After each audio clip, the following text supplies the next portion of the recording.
Oh, if I've got to prepare that ahead, it's not. But of course, you just do it and go away and shop or do it. So you've got in there the desiccated coconut. Yes. You've got the chopped mixed peel. Yes, and I'm afraid I didn't use that stuff that comes ready chopped in tubs because I don't like it very the much. old-fashioned kind. Oh, that was my job as a child. I was allowed to do that as I got older. So I chopped the peel by hand, lovely. And then also in here was the grated orange zest, and then the liquid. There's a whole range of things you could use, all milk, but I think probably Mother did, but I have changed it to use orange juice and sherry.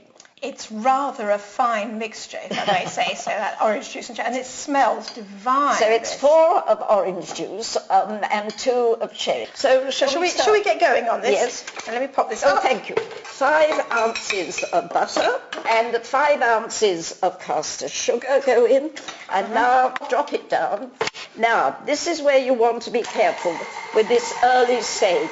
A slow, steady action, as if you were doing it by hand. Absolutely, so you shouldn't go too fast. Well, no, because if you do, you're going to scatter the butter and sugar, or whatever fat you use, all over the bowl. You've got to stop and scrape it down. You're simply wasting effort, whereas this is doing nice and slowly and steadily, as it should be. But if you just do that, and you just break them up. And so then, really, I don't have to whisk them a lot, do I? Not for this, not for this at all. You're simply breaking them up. So when we add the egg, we can add it gradually. There you are, Marguerite. I'm going to carry on chopping the glacé cherries. That's the one bit I hadn't quite managed to finish before you came. A sticky job, so thank you for doing it. Absolutely. Now, so let me explain what happens next. The flour, which again you may say I'm old-fashioned, has been sifted first. And I know flour manufacturers say, our flour is very light. But I still say thanks very much, but I'll sift it. And that all goes in now. Yep. And we can do with a mixer, we can put the sultanas in before I go. Is that all nicely mixed together? Yeah, that's fine, because don't forget we're doing a bit more stirring when the cherries and things go in. Now, the coconut, thank you. All the peel. Now, in you go. Shall I pop these in at the same time? Yes, please. Oh, I have to say, this is such a lovely Well, it's the most interesting cake. And because in many ways you don't quite realise that it's got coconut in until you've had several mouthfuls. Right, thank you.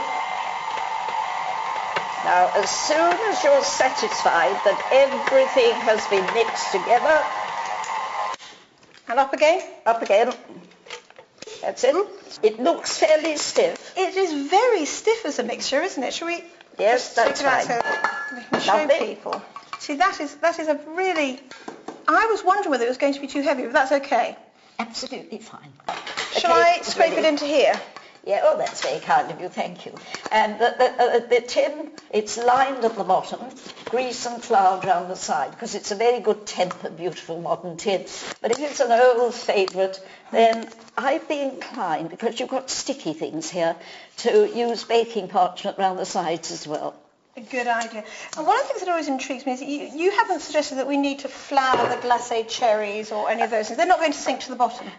Well, famous last word. When they came out of the years when we couldn't get them in the early 50s, Marguerite Patton was stupid enough to say, here is a cherry cake, and I guarantee the cherries won't sink. Ha, ha, ha. Most people found it was okay. But, of course, you always get somebody who manages to do the impossible. But there we are, and that is ready now to go into the oven. I just want to tell you something quickly about glacé cherries. I have this trick. I remember the first time I made a cherry cake and I cut a nice wedge and all my glacé cherries had sunk to the bottom.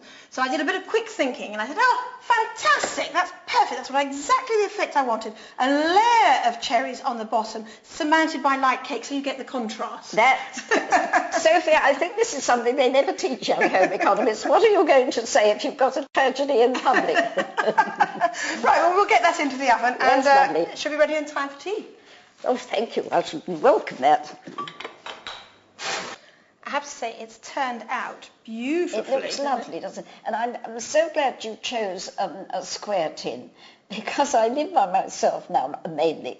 And if I have people to tea just once, we have some.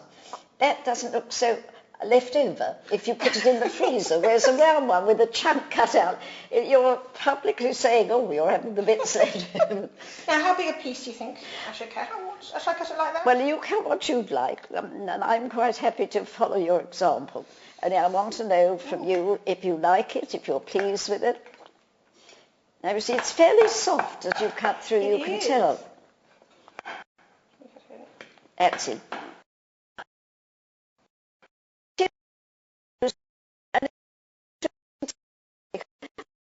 Makes it slightly crumble, but you see without any trouble that pieces in your.